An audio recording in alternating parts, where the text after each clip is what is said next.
1972-ci il. Vyetnam müharibəsi.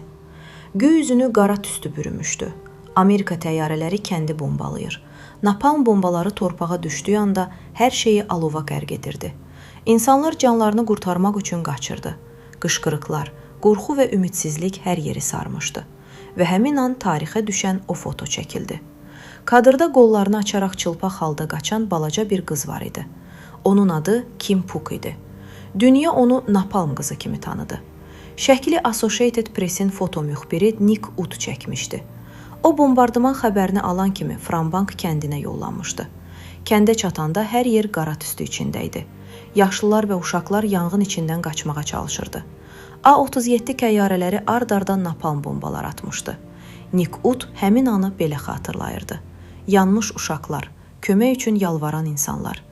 O bir tərəfdən qaçır, digər tərəfdən şəkil çəkirdi. Birdən Kimi gördü. Qollarını açaraq qaçırdı və qardaşı ilə birlikdə "Çox istidir, bizə kömək edin" deyə qışqırırdı. Sol qolu və beli ağır yanmışdı, dərisi tökülürdü. O an Nick artıq şəkil çəkmək istəmədi. Fotoaparatlarını yerə qoydu. Üzərindəki suyu Kimin bədəninə tökdü. Onu örtmək üçün bir əskərin geyimini aldı. Daha sonra Kimi və digər uşaqları maşına mindirib xəstəxanaya apardı. Xəstəxana yaralılarla doluydu və əvvəlcə uşaqları qəbul etmək istəmədilər. Nick müxbir vəsiqəsini göstərərək israr etdi. Nəhayət, həkimlər Kimi içəri aldılar. Bu foto yayımlandıqdan sonra bütün dünya sarsıldı.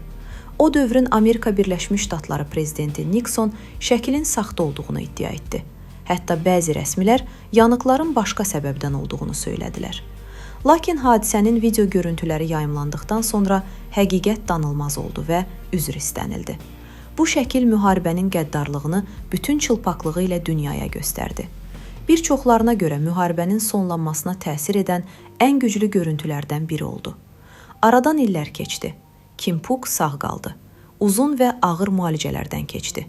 Bugün o, əri və 2 övladı ilə birlikdə Kanadada yaşayır. 1994-cü ildən UNESCO-nun xoşməramlı səfiri kimi fəaliyyət göstərir və dünyanı gəzərək müharibənin dəhşətlərindən danışır. Onu o gün xilas edən Nick Ut isə hələ də həyatındadır. Kim ona sevgi ilə Nick dayı deyə müraciət edir. Bir foto, bir an və milyonların yaddaşına həkk olunan bir həqiqət. Napalm qızının hekayəsi təkcə bir şəkil deyil, müharibənin insan üzündə qoyduğu izlərin simvoludur.